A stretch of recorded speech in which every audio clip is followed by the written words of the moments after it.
ते माग शेततळ्याबद्दल सांगा थोडंफार.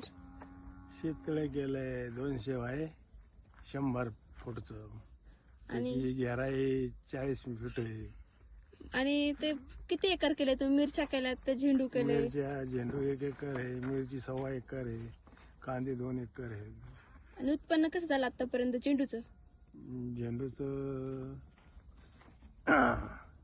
साधारण साधारण अं, अंदाज?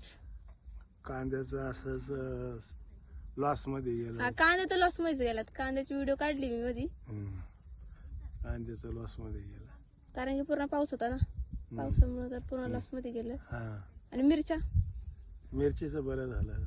मिरची शेवटची तोड आहे ना आता? हा? का किती तोडी होती ना अजून मिरच्यांच्या? मिरची पावसात गेली नाही तर त्याचे 7-8 तोडे होते. त्याचा एकच तोडा झालाय. एकच आता शिक. हं. आता दुसरी तोड कधी निघन? आता दुसरी तोडा आता सोडलेली आहे ती. आता फोडले, पावसाने खराब झाडं झाले. हा. आता ते परत त्याला औषध सोडलेले, हम्म. त्याला कळी निघली, नवीन शेंडा निघाला आता. तुम्हाला आता शेतकऱ्यांसाठी, तरुण लोकांसाठी काय सांगायचं? तरुण Message. लोकांसाठी शेती करायची, त्याची नुसती पाहून शेती नाही होत. मातीत उतरावं लागते. हा, अजून काय सांगायचं?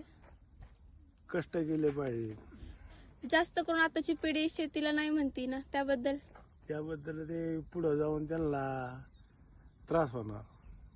पूर्ण शेती आपल्याला नोकरी भेटणार नाही, शेती करता येणार नाही. ते तर झालंच आता. आणि पावसाबद्दल काय म्हणणं आहे? पाऊस तर काय, तुमची तर लईच पाऊस पडायला लागलाय आता. आता दिवसांदिवस पावसाचं प्रमाण जास्त वाढतच चाललेलं आहे. कारण काय?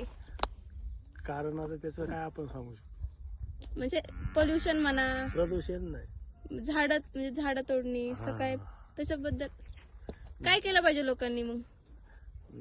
लोकांनी झाडं लावले पाहिजे. पावसासाठी पाऊस चांगलाच आहे, पण पण खूपच ह्या आहे ना. वर्षी प्रमाणापेक्षा थोडा जास्त पडलेला आहे. हा, तेच. त्यामुळं नाश झालाय. कधीतरी पडतोय तो.